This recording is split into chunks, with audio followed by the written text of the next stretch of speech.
kami membacakan eksepsi kami ya. Eksepsi kami tadi sudah berjalan dan kami sudah bacakan beberapa poin. Kami memiliki 4 poin. 4 poin yang terdiri dari sub-sub poin terhadap dakwaan-dakwaan jaksa yang pasti menyangkut masalah formil dan materialnya. Nah, terkait masalah formilnya sudah sangat jelas sekali gitu loh, sudah sangat jelas sekali. Nah, terkait materialnya itu ada beberapa poin, itu pada pengenaan pasal. Ada pasal tambahan di situ. Di mana pasal tambahan itu seperti yang kita ketahui itu adalah hak jaksa, namanya dominus litis.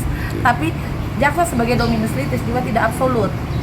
Dia harus berdasarkan pada penyidikan BAP sebelumnya. Jadi tidak bisa lepas di situ.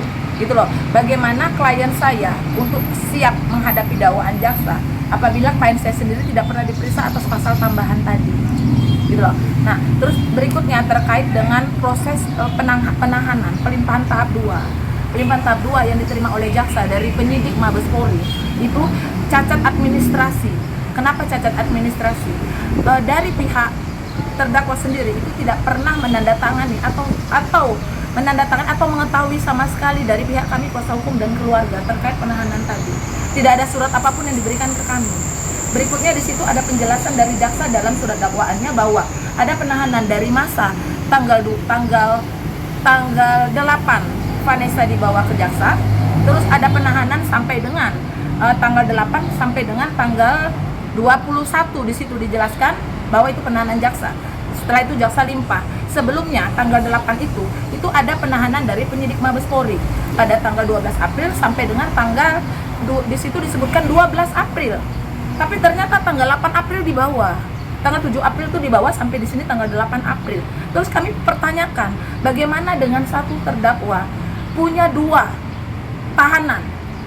Gitu loh. Sementara karena di situ disebutkan sampai dengan, berarti yang kami tahu bahwa sampai 12 April itu Vanessa itu seharusnya terdakwa itu seharusnya masih jadi tahanan Mabes Polri kalau sesuai dengan surat. Nah, ternyata faktanya tanggal 8 April terdakwa sudah dilimpahkan dan diterima pula oleh jaksa tanpa ada BAP apapun, tanpa ada pertanyaan apa, tanpa ada pendampingan hukum di situ. Jadi kami baru mengetahui bahwa benar-benar klien kami masuk dalam proses pidana itu setelah kami hadir sidang. Setelah kami hadir sidang pertama kali kemarin pada tanggal 28 April. Nah, di situ karena jaksa menyodorkan kami surat pelimpahan dari jaksa ke mana? Dari jaksa ke pengadilan ini, ke pengadilan negeri, dan masih ditahan di rutan. Itu surat pelimpahannya baru kami tahu bahwa oh ternyata ini sudah dilimpahkan lagi. Ternyata jaksa itu tahan klien kami sampai tanggal 21. Tapi di dalam suratnya pun menyatakan bahwa sampai tanggal 27. Jadi makanya tanggal 21 April sampai 27 April kami itu tidak antara percaya dan tidak. Sebenarnya klien kami itu tahanan yang mana pada saat ini? Artinya tidak mengetahui ya? Tidak mengetahui, karena kami baru mengetahui surat itu penandatanganan surat bahwa Vanessa dipisah itu baru tanggal 28 untuk kesini ya. Berarti Ibu Vanessa ke Alor tidak diketahui oleh kuasa hukum sama keluarga? Sampai detik ini kami tidak menandatangani surat apapun dalam pelimpahan jaksa, dalam penerimaan jaksa dalam tahap 2. Kami tidak menerima apapun. Namun yang kami terima pada tanggal 25 April, Vanessa sudah dibawa di sini, sudah 1 minggu lebih, sudah 2 minggu lebih Vanessa dibawa ke sini, baru kami dapat terima dari Mabes Polri surat bukan pelimpahan juga isinya, tapi surat pengeluaran dari tahanan. Dan situ tidak dijelaskan dibawa kemana klien kami. Gitu loh, dibawa ke Alor kah, dibawa ke Flores kah, atau dibawa ke Irian, kan kami tidak tahu. Karena tidak ada lokasi dibawa kemana, hanya pemberitahuan dikeluarkan saja. Kami tidak tahu. Jadi kami mengetahui setelah sidang. Gitu loh, itu secara administratif. Dan katanya BAP juga tidak didapat sama klien. Ya, terhadap penambahan pasal 94 yang ditambahkan oleh jaksa di sini itu tidak sesuai dengan hasil penyidikan yang dilakukan oleh Mabes Polri. Mabes Polri itu pasal tunggal, tidak ada alternatif. Di sini jaksa menambahkan pasal alternatif pasal 94 Undang-Undang Adminduk. Sementara pasal itu tidak pernah di BAP dan kami tidak pernah mendapat salinan BAP terhadap pasal yang ditambah oleh jaksa di Alor. Pasal itu seperti ya kami katakan tadi dalam eksepsi kami, itu pasal itu seperti disulap. Tiba-tiba hadir pasal baru di sini. Sementara di hasil penyidikan ada terjadi 2 tempat terjadi tindak pidana, bahkan 3 Yang ditulis dalam dakwaan jaksa itu 3 tempat, Surabaya, Alor, dan Balikpapan. Gitu loh. Jadi ada 3 tempat.